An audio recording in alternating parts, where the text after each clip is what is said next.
تو میں اتنی محنت کر کے زور لگا کے یہ پتھر اٹھاؤں گا اور یہاں سے اٹھا کے یہاں رکھوں گا، تو آپ کائنڈلی مجھے بتا دیں کہ اس کا فائدہ کیا ہے۔ تو وہ جواب میں یہ کہے کہ اس کا فی الحال میرے ذہن میں کوئی فائدہ ہے نہیں، تو آپ وہ پتھر اٹھانے کی محنت کرو گے؟ اور اگر وہ بار بار یہی بات ریپیٹ کرتا رہے کہ نہیں اٹھانا ہے، کوئی فائدہ تو نہیں ہے لیکن اٹھانا ہے، تو آپ اٹھاؤ گے، لیکن اس کا سر پھاڑنے کے لیے اٹھاؤ گے آپ کہ یار میری جان چھوڑ، ایک فائدہ تو میرے ذہن میں آ گیا کہ بھائی اٹھاؤں گا اور تیرے سر پہ ماروں گا یہ پتھر۔ تو آپ لوگ جو ترقی یافتہ کنٹریز میں ہے نا، یہاں جب آپ آ کے دیکھتے ہیں کہ یہاں کھانا بھی ہے، پینا بھی ہے، صحت بھی ہے، کرپشن بھی، پاکستان میں تو بیسیوں مسائل ہیں نا۔ آپ بھی وزٹ کرتے ہوں گے پاکستان، صبح سے لے کے دوپہر سے لے کے شام تک باتیں کیا ہوتی ہیں ہماری۔ ایک دور میں یاد ہے جب لوڈ شیڈنگ بہت زیادہ ہو رہی تھی تو ایک ہی بات سب کے زبان پہ تھی، بس بجلی آنے والی ہے، بجلی جانے والی ہے، بتی آ گئی، بتی چلی گئی، بتی کب آئے گی، بتی کب جائے گی، بتی آ گئی ہے پتہ نہیں کب چلی جائے گی۔ یہ 2011 کی بات کر رہا ہوں میں، 2006 اور 7 کی، ہاں اس میں 24 گھنٹے یہی کچھ ہماری زبان پہ ہوتا تھا۔ تو آپ کے تو یہ مسائل ہی نہیں ہیں، مجھے تو سمجھ میں نہیں آ رہا آپ زندگی گزارتے کیسے ہیں یہاں پہ، باتیں کیا کرتے ہیں بیٹھ کے؟ ہمارے پاس تو بہت کچھ ہے باتیں کرنے کے لیے، پی ٹی آئی کے بارے میں، مسلم لیگ کے بارے میں، پیپلز پارٹی کے بارے میں، وہ کھا گیا، وہ ایماندار ہے، وہ بے ایمان ہے، فوج ایسی ہے، اسٹیبلشمنٹ ویسی ہے، سب بہت کچھ ہے ہمارے پاس بات چیت کے لیے۔ میں آپ پہ حیران ہوں، آپ سوچ رہا ہوں کبھی میں ایسے چپکے سے بھیس بدل کے بیٹھ جاؤں کہ باتیں کیا ہو رہی ہیں یہاں پہ، میں دیکھوں لوگ چائے کے دوران بات کیا کرتے ہیں، تو یہاں تو کچھ بات کرنے کے لیے ہے ہی نہیں، سب کچھ سیٹ چل رہا ہے۔ تو جس سوسائٹی میں سب کچھ سیٹ چل رہا ہو، بالکل ہر چیز اوکے کی رپورٹ ہو، سوال پیدا ہوتا ہے وہاں آپ کو قرآن پڑھنے کی، قرآن سیکھنے کی، مولویوں کو بلا کے مولویوں کا بیان سننے کی کیا ضرورت ہے؟ اب سوال سمجھ میں آیا؟ بھائی ہم یہاں کیا کریں گے؟ مہنگائی ختم کر دیں گے یہاں کے؟ یہاں کیا ہو جائے گا؟ ہمارے آنے سے کیا فائدہ ہو گیا؟ آپ بولو یار مولوی صاحب ہم خوش ہیں یہاں پہ، آپ لوگ بلکہ خطرہ ہے کہ وہاں سے غربت نہ لے کے آ جاؤ یہاں پہ آپ۔ تو کیوں بلایا آپ نے ہمیں سننے کے لیے؟ کیوں آپ ہمارے سامنے بیٹھ کے بات سن رہے ہو؟ اور ہمیں ان کو گائیڈ کرنے کی کیا ضرورت ہے؟ دنیا نے ان لوگوں کو امام بنایا ہوا ہے ہر چیز میں، تو ہم کیوں آ کے آپ کو گائیڈ کریں؟ پاکستان سے آ کے ہم کیوں آپ کو آ کے چیزیں سمجھائیں کہ بھئی ایسے چلو ایسے نہیں چلو؟ یہ ایک لبرل اور سیکولر لوگوں کے ذہن میں ایک بہت بڑا اشکال ہوتا ہے۔ اور میرا بھی جاپان پہ جو بیان تھا اس پہ کچھ لوگوں کے کمنٹس آئے ہوئے تھے، مولویوں کا کیا کام ہے جاپان میں؟ یہ نیچے کمنٹس آئے ہوئے تھے۔ یونیورسٹی میں بیان ہوتا ہے نا پاکستان میں، کسی بڑی یونیورسٹی میں کچھ لوگوں کے کمنٹس ہوتے ہیں کہ یہ مولویوں کو یونیورسٹی میں کیوں گھسایا ہوا ہے آپ نے، ان کا کیا کام ہے؟ اور اس طرح کی نا ہر جگہ۔ کل بھی میں کمنٹس دیکھ رہا تھا، کسی بیان پہ نیچے ایسے کمنٹس تھے کسی نے کہ یہ مولوی لوگوں کا کیا کام ہے، اچھی بلی ان لوگوں کی زندگی گزر رہی ہے، خوشی ہمیں یہاں آ کے بھی یہ لڑائیں گے لوگوں کو، فتوے لگائیں گے، وہ کافر، وہ مسلمان، فلاں کو طلاق ہو گئی ہے، فلاں کا طلاق نہیں ہوئی ہے، ٹھیک ہے نا؟ اور جو عاملوں کے چکر میں پھنس گئے تو پھر جن چڑیل بھوت۔ اور آپ نے کسی جاپانی پہ جن چڑھتے ہوئے دیکھا؟ نہیں ہے، لیکن آپ پاکستان سے بلا لو کسی عامل کو، روحانی علاج والے کو، بزرگ کو جو روحانی علاج کرتا ہو، آپ دیکھو ہر جاپانی پہ جن بھی ہوگا، چڑیل بھی اور بھوت بھی، یہ میں آپ کو بتا دوں گا۔ اس لیے عاملوں کو نہیں بلاؤ خدا کا واسطہ، کبھی بھی روحانی عاملوں کو لفٹ نہ کراؤ، نہ آپ پہ کبھی یہاں جادو ہوگا انشاءاللہ، نہ کبھی جن ہوگا، نہ کوئی بھوت، نہ کوئی چڑیل۔ جس دن آپ نے کسی بابا کو بلا لیا نا دم درود کے لیے، گئے کام سے بس۔ تو خیر، تو میں یہ عرض کر رہا تھا بھئی آپ کو سوال ہوگا کہ بھئی اتنا اچھا ہمارا ماحول ہے، سکون سے ہنسی خوشی زندگی گزر رہی ہے، تو مولوی صاحب آپ کا کیا کام ہے یہاں پہ یار، کیا کام ہے؟ تو دیکھو ہمارا کیا کام ہے، ہم آپ کو بتانے کے لیے آئے ہیں کہ یہ جو دین ہے نا، جو اسلام ہے، یہ قرآن ہے، یہ ہمارا ذاتی نہیں ہے، نہ میرا ہے، نہ میری لکھی ہوئی کتاب ہے قرآن کریم، نہ آپ کے قرآن کو ماننے سے، قرآن پہ چلنے سے میری ذات کو کوئی فائدہ ہے۔ اکثر بیانات میں لوگوں کو 4 شادیوں کی ترغیب دیتا ہوں نا، تو لوگ بڑا اعتراض کرتے ہیں یہ مولوی کیوں اس چیز کے پیچھے پڑ گیا ہے. تو میں لوگوں سے کہتا ہوں میرا کیا فائدہ ہے یار اس میں، اگر تمہاری 2 شادیاں ہو جائیں کوئی فائدہ ہے میرا؟ کتنی کامن سینس کی بات ہے نا کہ ایک آدمی ڈنڈا لے کے لوگوں کے پیچھے پڑا ہوا ہے، ہر بیان میں اس کا تذکرہ کر رہا ہے، یا تو اس کا کوئی مفاد ہوتا. نبی صلی اللہ علیہ وسلم نے جب مشرکین مکہ کو بت پرستی کے خلاف دعوت دی اور پوری قوم آپ کے اگینسٹ ہو گئی، تو اللہ نے پیغمبر سے فرمایا کہ آپ ان سے کہہ دیجئے کہ جو میں تمہیں توحید کی دعوت دے رہا ہوں اس میں میرا ذاتی کوئی فائدہ نہیں ہے. ما اسألکم علیہ من اجر، اس پہ میں کوئی اجر کا مطالبہ نہیں کرتا، نہ مجھے عہدہ چاہیے نہ مجھے پیسہ چاہیے، یہ تمہارے فائدے کے لیے کر رہا ہوں میں. تو جب کسی کی دعوت میں اس دعوت دینے والے کا کوئی فائدہ نہیں ہے تو اس کی دعوت کو غور سے سننا چاہیے. دیکھیں یہاں حلال فوڈ والے بیٹھے ہوئے ہیں ماشاءاللہ، کیا نام ہے آپ کا؟ رمضان صدیقی صاحب. یہاں آپ کو حلال کے فائدے بتانا شروع کر دیں کہ حلال گوشت کھانے میں یہ ثواب ملے گا، آپ کو جنت میں جاؤ گے، حرام کھانے سے جہنم میں جاؤ گے. آپ کے ذہن میں آ سکتا ہے بھائی لگتا ہے یہ کیا نام بتایا، سوری، رمضان صدیقی صاحب منجن بیچ رہے ہیں. خیال ہوگا نا دل میں کہ بھائی ابھی آج کل بڑے حلال کر رہے ہیں، حرام سے بچا رہے ہیں، اصل میں چلانا کیا ہے اپنا ہوٹل بزنس. ایک امام صاحب نے حج ویکینسی کھولی، ٹریول ایجنسی، سوری ویکینسی کہہ رہا ہوں، حج ٹریول ایجنسی. جب وہ ٹریول ایجنسی انہوں نے کھولی اپنا ان کا بزنس، تو ہر جمعے کو ان کا بیان حج کے فضائل پر، ٹھیک ہے نا. اور جیسے ہی حج کا سیزن آنے والا ہو بہت جذباتی بیان شروع ہو جاتے تھے ان کے، حج کا بڑے فضائل ہیں. پھر آخر میں کون کون حج کرنا چاہتا ہے، پیچھے بندہ بٹھایا ہوا تو جو چاہے اس کا نام لکھ لے، پھر اس کو بتانا بھائی ہم لوگ بھی کرواتے ہیں. ان پہ تو شک ہو سکتا ہے بھائی یہ اگر حج کے اتنے فضائل بیان کر رہے ہیں تو اخلاص بھی ہو سکتا ہے، لیکن اس بات کا بھی امکان ہے کہ مقصد کیا ہے بھائی اپنا بزنس. تو حمزہ نام ہے، رمضان ہے کیا نام، ایک تو رمضان یاد نہ، اب یاد رہے گا انشاءاللہ. تو رمضان بھائی اگر یہاں جو ہے، اچھا میں جب یہ بات کر رہا ہوں یہ بھی لوگوں کے ذہن میں آئے گا شاید رمضان بھائی سے میں نے کوئی کمیشن کھایا ہوا ہے. میں نے کوئی کمیشن نہیں لیا بھائی، نہ میرا کوئی ارادہ ہے، ویسے ہی مثال آ گئی. تو یہ بدگمانی ہو سکتی ہے کہ رمضان بھائی جب یہاں فضائل بتائیں حلال گوشت کے، آپ کہہ سکتے ہو یار لگتا ہے کہ کوئی اسٹاک میں مال زیادہ جمع ہو گیا ہے، اب وہ پہنانا ہے کسٹمر کو. تو میں لوگوں سے کہتا ہوں میں 4 شادیوں کی ترغیب دیتا ہوں، میرا ٹکے کا فائدہ اس میں نہیں ہے. وہی فائدہ میری تو ہو گئی ہے الحمدللہ، اور نہیں بھی ہوئی ہوتی تو میں بیان نہیں بھی کرتا تو بھی ہو جاتی، نہیں ہونی ہوتی تو نہیں ہوتی، ہونی ہوتی تو اس کا بیان سے تعلق نہیں ہے. تو میں یہ اس لیے کہتا ہوں تاکہ لوگ ہماری دعوت کو سیریس لیں کہ بھائی ہم آپ کے فائدے کے لیے، قوم کے فائدے کے لیے یہ باتیں کر رہے ہیں، اپنی ذات کے لیے یہ باتیں نہیں کر رہے. تو میں جب آپ کے سامنے بیان کر رہا ہوں یا علماء جب آپ کو اس کو بتاتے ہیں کہ قرآن و سنت پہ چلو، اسلام کو فالو کرو، اس میں علماء کا کوئی فائدہ نہیں ہے، دنیا کا کوئی فائدہ نہیں ہے. ابھی پتہ ہے ان کو یہ جو ارشاد بھائی ہیں یہ مجھے کہہ رہے تھے کہ بیان ختم کرتے ہیں بس اب گھومتے ہیں جاپان میں. میں نے کہا نہیں، اتنی دور جب آئے ہیں، حالانکہ مجھے بیان کرنے سے نا دماغ بہت بوجھ آتا ہے میرے اوپر. وہاں بھی کراچی میں جس دن بیان کی چھٹی ہو نا مجھے ایسا سکون ملتا ہے کہ بڑا مزہ آئے گا. تو مجھے کوئی شوق نہیں ہے ممبر پہ بیٹھ کے، کیونکہ یہ کام تو ہم کر رہے ہیں نا، جو کام کا آدمی عادی ہو جاتا ہے ویسے بھی اس میں اس کو وہ سرور تھوڑی آتا ہے، اس میں وہ تو عادت ہو جاتی ہے اس کی. تو میں نے کہا نہیں بھائی اتنی دور آئے ہیں اور غیر مسلم کنٹری ہے، یہاں پہ اگر اللہ کا پیغام لوگوں تک نہیں پہنچانے کی کوشش کی تو اللہ کو کیا جواب دوں گا میں. تو گھومیں گے بھی پھریں گے بھی، لیکن اصل کام کیا ہے بھائی؟ اصل تو دعوت کو بیان کرنا ہے، دعوت دینی ہے لوگوں کو. شاید ہماری وجہ سے کسی کو اللہ سیدھے راستے پہ چلا دیں، کوئی کفر سے بچ جائے.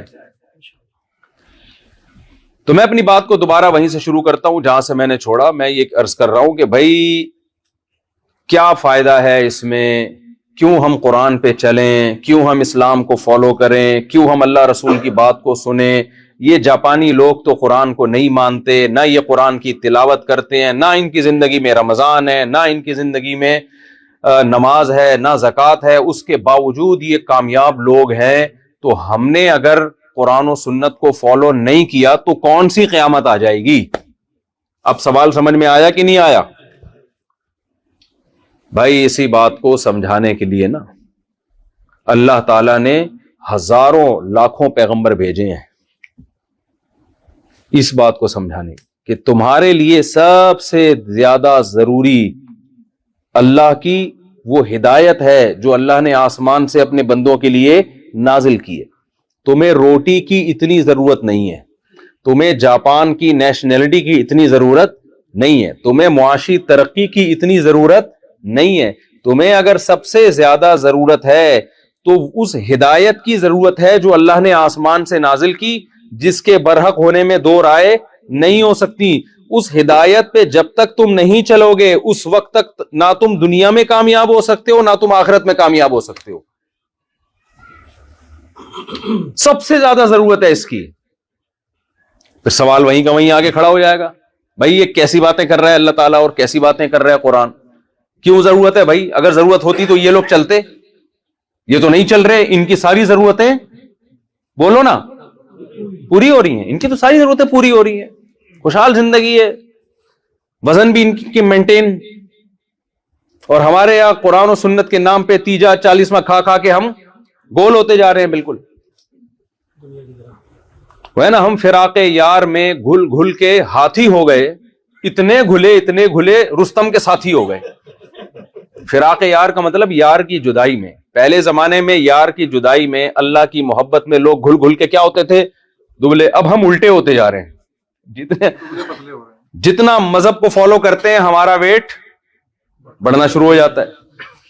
تو دیکھو یہ جو اشکال پیدا ہو رہا ہے نا آپ کو کہ کامیابی اگر قرآن و سنت پر اللہ اس کی باتوں پر عمل کرنے میں ہوتی تو یہ لوگ زیادہ کامیاب ہوتے۔ یہ سوال اس لیے آپ کے ذہن میں آ رہا ہے کہ کامیابی کی ڈیفینیشن آپ کو معلوم نہیں ہے، آپ غلط چیز کو کامیابی سمجھ بیٹھے ہو۔ آپ کامیابی کس چیز کو سمجھ بیٹھے ہو؟ غلط چیز کو۔ اللہ تعالیٰ یہ بات بھی آپ کے دماغ سے نکالتے ہیں کہ جس چیز کو تم کامیابی سمجھ رہے ہو وہ حقیقت میں کامیابی نہیں ہے۔ یہ دنیا ہے مسافر خانہ، حالت سفر میں آپ کو اگر بزنس کلاس مل جائے اس کو کامیابی نہیں کہتے۔ ایک پھانسی کے مجرم کو بزنس کلاس میں بٹھا کے ٹرین میں لے جایا جا رہا ہے اور آگے پشاور میں اتار کے اس کو پھانسی کے پھندے پہ لٹکایا جائے گا تو کوئی شخص آ کے اس سے کہے تو کامیاب ہے، اور ایک اکانومی کلاس میں دروازے پہ لٹک کے سفر کر رہا ہے اور پشاور اسٹیشن پہ پہنچنے کے بعد پورے پروٹوکول کے ساتھ اس کا استقبال ہونے والا ہے، وہ غلطی سے غلط ٹرین میں بیٹھ گیا۔ میرے ساتھ تو ایسا ہوا ہے، میں غلطی سے غلط ٹرین میں بیٹھ گیا تھا تو پوری ٹرین میں ہی میں ایسے ہی گیا ہوں۔ صحیح ہے نا؟ اس نے کہا مجھے وہ جو نہیں ہوتا جو ٹی ٹی والا، اس نے بولا کہ اگلے اسٹیشن پہ آپ کو آپ کی اوریجنل ٹرین مل جائے گی، تو اگلے کے چکر میں اسی طرح پہنچ گئے ہم۔ لیکن جب میں لاہور پہنچا ہوں تو استقبال کے لیے 20 لوگ کھڑے ہوئے تھے۔ کبھی بھی موجودہ حالت کو دیکھ کر کامیابی یا ناکامی کا معیار متعین نہیں کیا جاتا، ہمیشہ منزل کو دیکھا جاتا ہے، فیوچر کو دیکھا جاتا ہے۔ جس کا فیوچر اچھا ہے وہ کامیاب ہے، جس کا فیوچر برا ہے وہ ناکام ہے۔ اب یہ فیوچر کیا ہے بھائی؟ آپ کہہ سکتے ہیں بھائی فیوچر کا تو کسی کو کچھ بھی پتا نہیں ہے، ہم تو ابھی حالت دیکھیں گے نا۔ آپ کے ہاں کوئی بچی کے لیے کوئی بندہ آیا رشتہ لے کے، آپ کہتے ہیں بیٹے کیا کماتے ہو؟ وہ کہتے ہیں ابھی تو کچھ نہیں کما رہا، فیوچر میں 1 کروڑ روپے کماؤں گا۔ دوسرا آیا بیٹا کیا کماتے ہو؟ 1 کروڑ روپے کما رہا ہوں، فیوچر کا کچھ پتا نہیں ہے۔ کس کو دو گے؟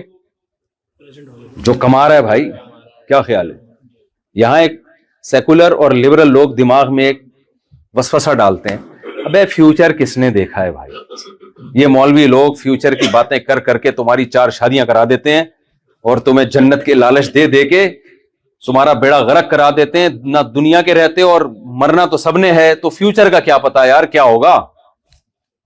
حال کو دیکھو، ابھی کون خوشحال ہے اور کون بدحال ہے، اس کو دیکھو، فیوچر کی ایسی کی تیسی۔ پھر یہی مثال ہو سکتا ہے دے دیں، بھئی ایک ابھی کما رہا ہے یار، اب میں کہوں پاکستانیوں کا فیوچر بہت اچھا ہے لہذا ہم جاپانیوں سے زیادہ کامیاب ہیں، کوئی مان لے گا اس بات کو؟ بولے گا پتہ نہیں اس سے بھی بدتر نہ ہو جائے جو ابھی چل رہا ہے، ہو سکتا ہے اس سے اللہ کرے اس سے اچھا ہو جائے، امید پہ دنیا قائم ہے۔ حال دیکھا جاتا ہے بھائی۔ تو یہ بات بالکل درست ہے کہ فیوچر کا کیا پتا،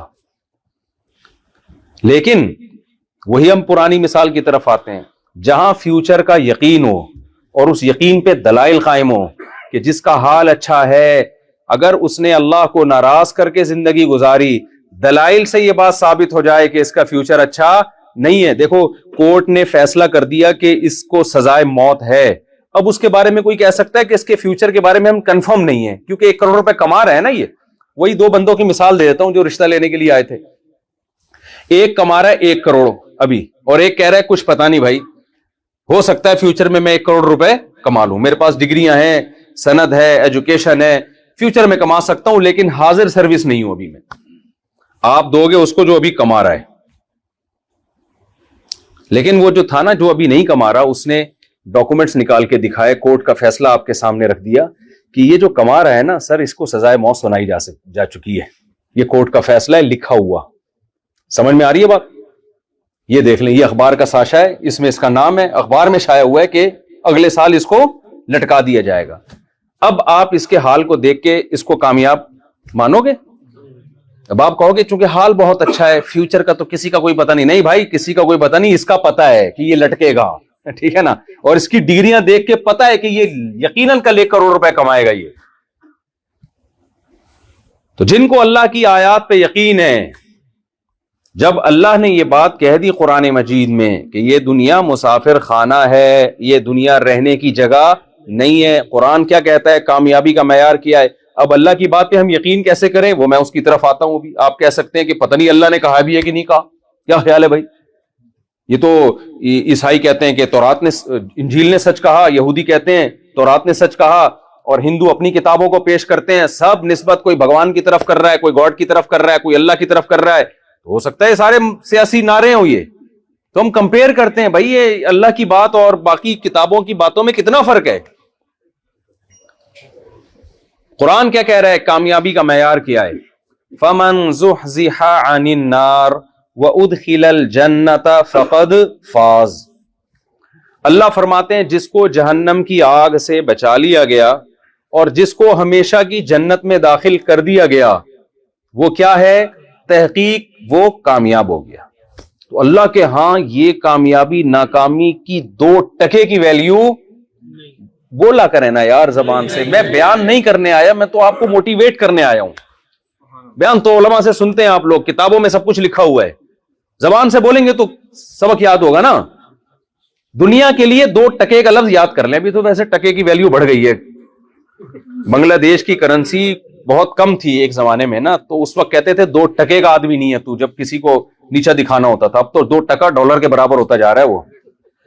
اب تو وہ کہے گا شکریہ آپ نے مجھے 2 ٹکے کا کہا، وہ تو کہے گا بہت شکریہ آپ کا۔ اچھا یہ بنگلہ دیش کے بیٹھے تو وہ کیا کہے گا بھائی بہت شکریہ آپ نے مجھے کیا کہا، 2 ٹکے کا۔ لیکن چونکہ عرف میں ٹکا لفظ اچھا لگتا ہے، اس لیے میں ابھی فی الحال ٹکا ہی چلا رہا ہوں۔ صحیح، فی الحال میں کیا چلا رہا ہوں مارکیٹ میں؟ ٹکا چلا رہا۔ تو یہ لفظ زبان سے کہا کرو کہ اللہ کی نظر میں اس دنیا کی ویلیو 2 ٹکے کی نہیں ہے۔ کیوں نہیں ہے بھائی؟ دیکھو یہ جو حال کی کامیابی ہے نا، یہ وہ کامیابی ہے جو سفر میں ملتی ہے انسان کو۔ میں نے مثال دی نا بزنس کلاس سے، ہے تو سفر، آہستہ آہستہ منزل قریب آ رہی ہے۔ آپ آخرت پر یقین نہیں بھی رکھتے، موت پہ تو سب کا یقین ہے یا نہیں ہے؟ تو کتنے دن کی زندگی ہے بھائی یہ، جہاں آپ لائف کو انجوائے کر لو گے؟ اور اس ٹوٹل زندگی دیکھو، پھر اس زندگی میں بچپنا اور بڑھاپا نکال دو۔ بڑھاپے میں انجوائے نہیں ہوتا، انجوائے کے علاوہ سب کچھ بڑھاپے میں ملتا ہے آپ کو۔ بادام رکھے ہوں گے، چبانے کے لیے دانت نہیں ہوں گے، حسین مناظر ہوں گے دیکھنے کے لیے، نظر دیکھنے میں ساتھ، ادھر دیکھنے کے لیے الگ چشمہ، قریب دیکھنے کے لیے الگ چشمہ۔ ایسا ہوتا ہے کہ نہیں ہوتا؟ اور تھوڑے دنوں کے بعد چشمے سے بھی نظر نہیں آتا انسان، سب کے ساتھ ہوتا ہے۔ پھر کوئی حسین منظر نظر آیا تو وہاں چلنے کے لیے گھٹنوں میں جو طاقت چاہیے وہ طاقت ختم. سب کے, جاپانیوں کے بھی ختم ہوتی ہے, تھوڑا دیر سے ہوتی ہے, دیر سے بوڑھے ہوتے ہیں, ذرا جلدی ہو جاتے ہیں, ہوتے تو ہیں نا. تو یہ اتنی جلدی دنیا ختم ہوتی ہے, اتنی جلدی دنیا ختم ہوتی ہے کہ نبی صلی اللہ علیہ وسلم نے ایک مثال دی ہے. میں مثال سے پہلے ایک اور مثال سے بات سمجھاتا ہوں. میں اکثر بیانات میں ایک مثال دیتا ہوں بھائی. یہ مثال کراچی میں بہت اچھی طرح, پنجاب اور کراچی میں سمجھ میں آئے گی. ایک بندہ آپ کے پاس لینڈ کروزر لے کر آیا اور کہتا ہے میں آپ کو یہ 50,000 روپے کی بیچ رہا ہوں, 0 میٹر لینڈ کروزر. آپ تو خوشی سے کیا ہو جاؤ گے, بے ہوش. یار 50,000 2 ٹکے کی نہیں ہے یہ گاڑی, اتنی زبردست گاڑی 2 ٹکے میں مل رہی ہے, خوش ہو جاؤ گے نا آپ. آپ چیک کرو گے اس کی سیٹیں کیسی ہیں, اس کا اسٹیئرنگ کیسا ہے, کلچ گیئر سب, آپ کو شک ہوگا یار کوئی سے تو نہیں کوئی 2 نمبر چیز لگا کے لنڈے کا مال لگایا ہوا اس نے. ہر لحاظ سے آپ چیک کر رہے ہو بھائی, سب کچھ کیا ہے اوکے. آپ پاگل ہو جاؤ گے یار, تو بڑی ٹائٹ چیز ہے. آپ فوراً سودا پکا کرو گے. آپ کے پاس اگر 50,000 نہیں ہے نا, آپ کسی سے ادھار لو گے. اچانک اس نے آپ کے کان میں ایک بات کہا کہ یار اس میں ایک چھوٹا سا فالٹ ہے, بہت ہی معمولی سا. سیٹیں اوریجنل ہیں, جاپانی سیٹیں, اسٹیئرنگ بھی کیا ہے جاپانی ہے, گاڑی فل جاپانی ہے, چھوٹا سا فالٹ ہے. آپ کو ایک دم آپ جذباتی ہو جاؤ گے, بھائی جلدی بتا. کہ بھائی یہ نمبر پلیٹ جعلی ہے. یہ کیا ہے نمبر پلیٹ؟ آپ پتہ کیا کرو گے, آپ بولو گے بھائی 50,000 روپے میرے سے لے لے اور میری جان بولو چھوڑ. کیونکہ وجہ کیا ہے اس کی, وجہ اس کی ہے کہ 50,000 روپے گاڑی لے کے جب آپ نکلو گے, ہر پولیس والے سے آپ کو کیا لگے گا, ڈر. یار اس نے ابھی مجھے ہاتھ دے کے روکا اور میں گیا جیل میں, گاڑی بھی گئی اور اس پلیٹ کو لے کے میں کیا کروں گا میں. آپ کہو گے خالی یہ پلیٹ 50,000 کی دے دے, گاڑی تو لے لے, شاید یہ پلیٹ کسی اسکریپ میں کسی کام میں آ جائے, یا کسی اور جعلی گاڑی کے لگانے کے کام آ جائے. گاڑی کی 2 ٹکے کی ویلیو آپ کی نظر میں نہیں رہے گی. کیوں؟ آپ کو ہر وقت خوف ہوگا, شاید یہ پولیس والا مجھے گھور گھور کے دیکھ رہا ہے, شاید یہ مجھے دیکھ رہا ہے, شاید یہ خوف ہی آپ کو ڈپریشن کا مریض بنا دے گا. دنیا کی جتنی چمک دھمک ہے, جتنی بلڈنگیں ہیں, جتنا کچھ عیاشی کا اللہ نے دنیا میں سامان پیدا کیا ہے, اس پہ ایک نمبر پلیٹ لگا دی ہے. وہ نمبر پلیٹ ہے فنا. یہ فنا ہونے والی ہے, یہ چیز ختم ہونے والی ہے, یہ تم سے چھن جانے والی ہے. یہ ایک ایسی چیز ہے, اب انسان کو ہر وقت خوف رہتا ہے لاشعور میں. وہ کتنا ہی اس خوف کو دل سے نکالے, لیکن وہ خوف اسے کھاتا ہے. یار میری یہ دولت چھن سکتی ہے, میری یہ صحت چھن سکتی ہے, میری عیاشی چھن سکتی ہے. یہ خوف انسان کو ڈپریشن میں, سٹریس میں لے کے جاتا ہے. یقین نہ آئے تو دیکھ لیں, دنیا کی عیاش ترین قومیں جن کے پاس ٹینشن کی کوئی چیز نہیں ہے, سب سے زیادہ ٹینشن انہی ملکوں میں پائی جائے گی. کیوں؟ کچھ خوف ایسے ہیں جو گورنمنٹ کے اختیار میں نہیں ہے. گورنمنٹ لوگوں سے وہ خوف چھین نہیں سکتی. ابھی زلزلہ آیا نا جاپان میں, کیا گورنمنٹ شیورٹی دے سکتی ہے کہ زلزلہ کبھی نہیں آئے گا؟ بولو نا, کیا ہو گیا بھائی؟ یہ ہو سکتا ہے کیا؟ کیا سونامی طوفان سے گورنمنٹ بچا سکتی ہے لوگوں کو؟ کووڈ-19 جب آیا کروڑوں لوگوں کی جان لے کر گیا ہے. کس قدر خوف. یہ خوف وہی کسٹم والی نان پیڈ کسٹم جو گاڑی ہے نا, اس کی طرح ہی ہے. ہر وقت کیا ہوگا؟ خوف. آپ لاشعور میں, یہ ختم ہونے والا ہے, یہ ختم ہونے والا ہے, یہ ختم ہونے والا ہے. اس دنیا میں سکون سے وہی رہ سکتا ہے جو اس کو پہلے سے مسافر خانہ سمجھ لے اور یہاں کی کامیابی کو کامیابی نہ سمجھے, یہاں کی ناکامی کو ناکامی نہ سمجھے. اس کو مسافر خانہ سمجھ کے تو انجوائے کیا جا سکتا ہے میرے بھائی. اس کو اگر اصل جگہ سمجھ لی تو انجوائمنٹ کے علاوہ آپ کو دنیا کی ہر چیز ملے گی. ایک آدمی ٹرین میں بیٹھا ہوا جا رہا ہے اور ڈبے کو اپنا سمجھنا شروع کر دیا اس نے کہ جس بوگی میں جا رہا ہوں یہ میری نانی سے مجھے وراثت میں ملا ہے اور یہ میرا ڈبہ ہے. اب ہر اسٹیشن پہ اس کو خوف ہوگا نا, اور جیسے جیسے اس کی منزل قریب آئے گی خوف بڑھتا شروع ہو جائے گا. یار ابھی مجھے یہاں سے کیا کریں گے؟ دیکھو ایک غریب آدمی کو بزنس کلاس میں بٹھا دیا, جھونپڑی سے نکال کے کہاں بٹھا دیا؟ Business class. جیسے آپ لوگ کو پاکستان سے اٹھا کے یہاں شفٹ کر دیا گیا, تو آپ کے لیے تو ایسے ہی ہے جیسے بزنس کلاس میں آ گئے آپ لوگ. تو ایک غریب آدمی کو کسی نے کیا کیا, نہلا دھلا کے اچھے کپڑے پہنا کے بزنس کلاس میں بٹھا دیا. اب وہ اس کو بڑا مزہ آیا, اے سی کی ہوائیں آ رہی ہیں, بٹن دبا رہا ہے,